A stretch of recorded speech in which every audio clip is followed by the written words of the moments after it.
Good morning, students. Today we are discuss about diversity. The state of beings different from one another is called diversity. Diversity can be in all fields of life. In your class, you will find children who speak different language, celebrate different festival, like to play different games, and study different subjects. When you go to a shop to buy a pen, you will find different variety of it. You can choose the one that suits your requirements. Diversity is present in every field of life. It adds variety and makes our life more interesting. एक दूसरे से अलग The state of being different from one another is called diversity.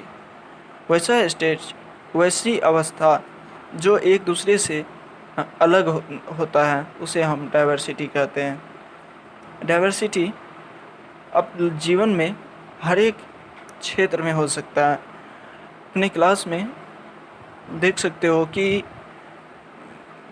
वैसा children जो अलग language बोलता हो, अलग फेस्टिवल सेलिब्रेट करता हो, अलग गेम खेलता हो, अलग स्टडी करता हो। जब तुम किसी शॉप में पेन खरीदने जाते हो तो वहाँ कई तरह का पेन मिलता है और तुम वही खरीदते हो जो तुम्हारे लिए ज़रूरी होता है। डाइवर्सिटी हर एक क्षेत्र में पाया जाता है। डाइवर्सिटी हमारे जीवन को ज़्यादा से ज़्यादा इंटरेस्टिंग बनाता है। Diversity in India is a country of diversities. India विविधताओं का एक देश है।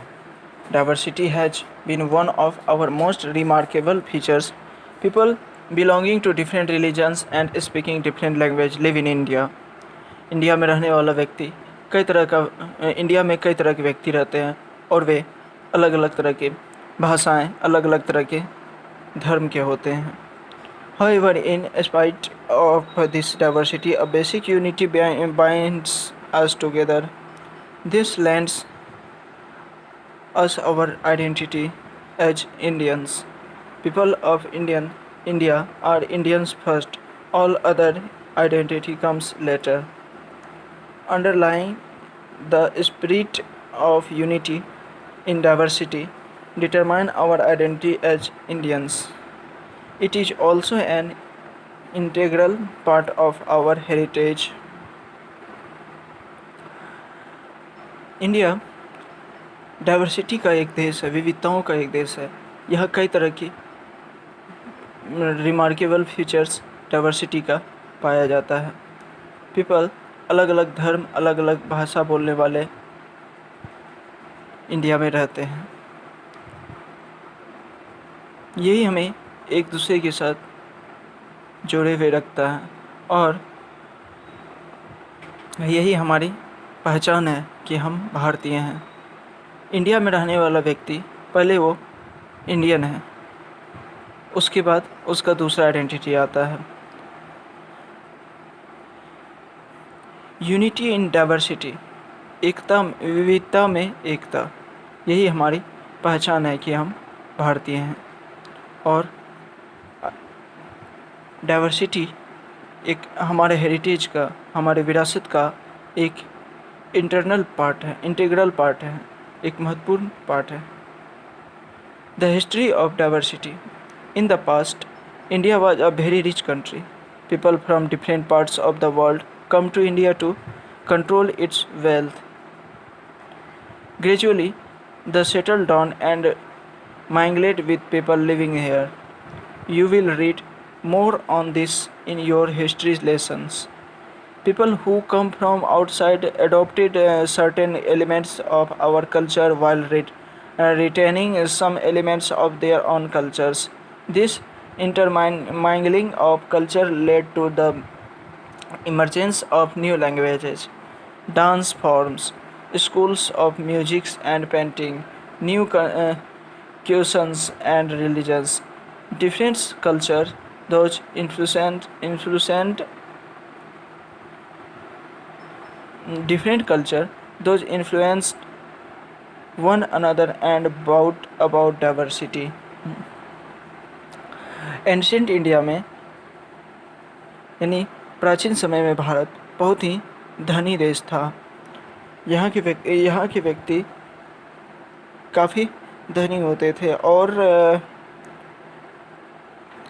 इंडिया के बाहर के कई देशों से व्यक्ति यहाँ आता था और यहाँ सेटल हो जाता था। उसके बाद वे खुद अपने कल्चर को छोड़ के या बहुत कल्चर को इंडिया का भी बहुत कल्चर को अडॉप्ट कर लेता था और हम यहाँ के रहने वाले व्यक्ति से घुल मिल जाता था। This intermingling of cultures led to the emergence of new languages.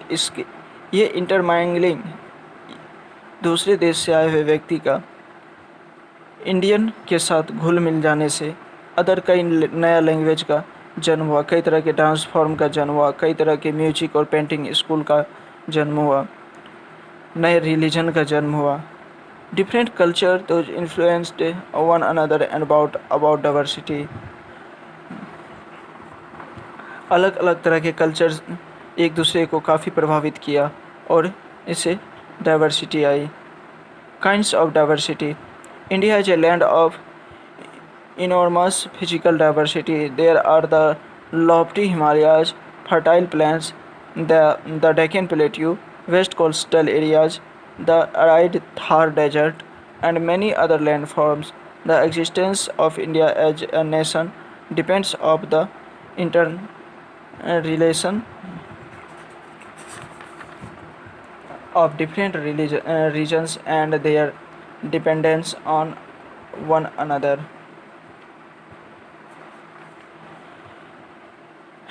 India में हिमालय, उपजाऊ भूमि, Deccan plateau,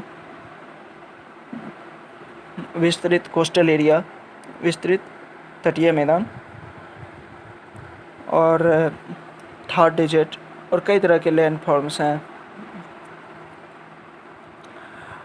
India nation depend करता है inter relation of different regions and their dependence on one another.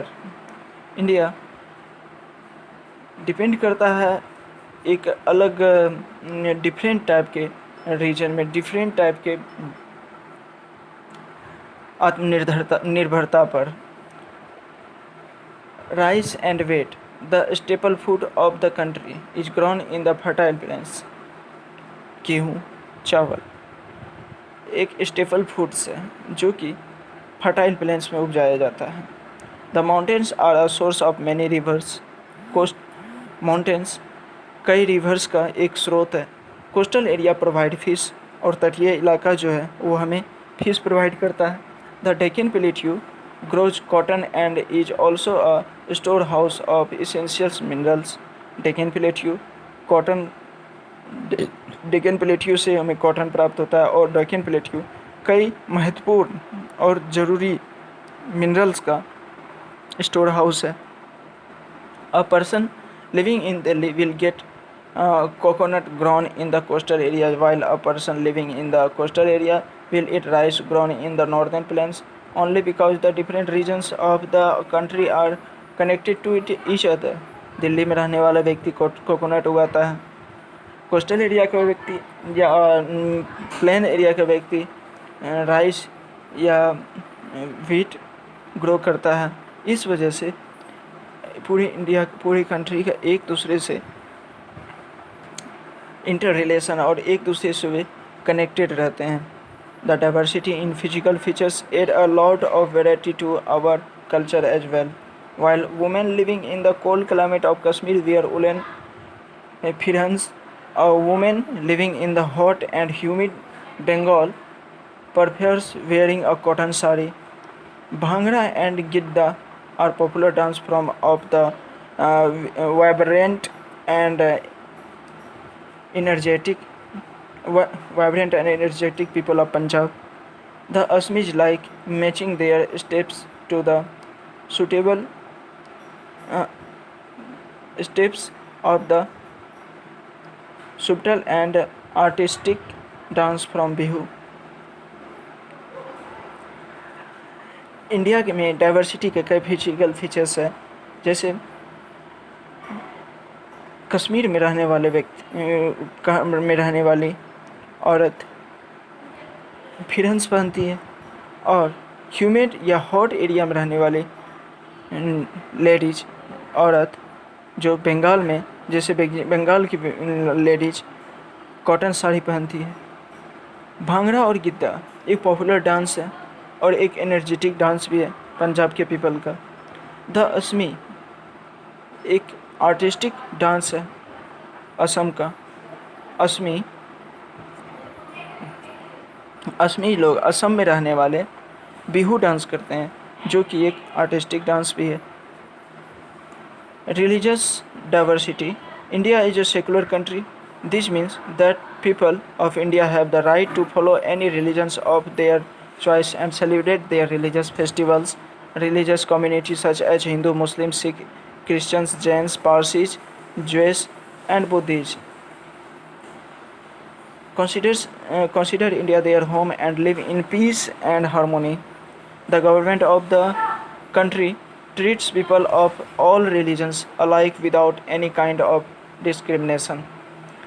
India एक सेकुलर कंट्री है। इसका मतलब ये होता है कि इंडिया में रहने वाले व्यक्ति को ये अधिकार है कि वे किसी भी धर्म या किसी भी धर्म को माने और उस धर्म से रिलेटेड फेस्टिवल को वो सेलिब्रेट कर सके और अपने पसंदीदा धर्म के अनुसार वो अपना जीवन चला सके।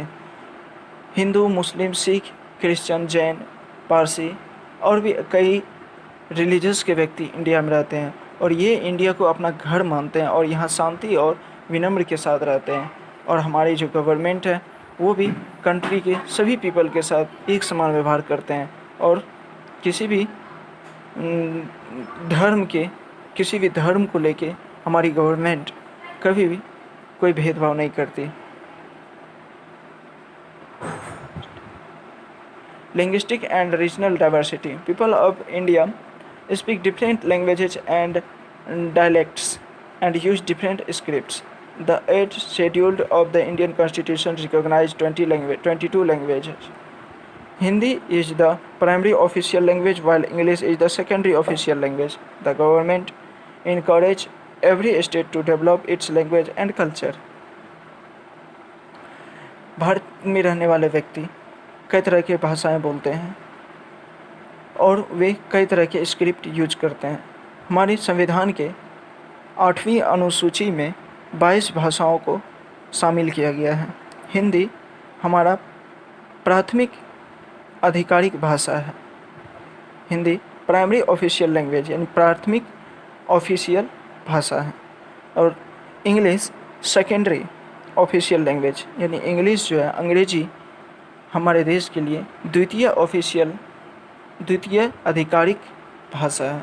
और हमारा गवर्नमेंट हर एक राज्य को इनकरेज करते हैं और प्रोत्साहित करते हैं कि वे अपना लैंग्वेज और कल्चर को डेवलप करें।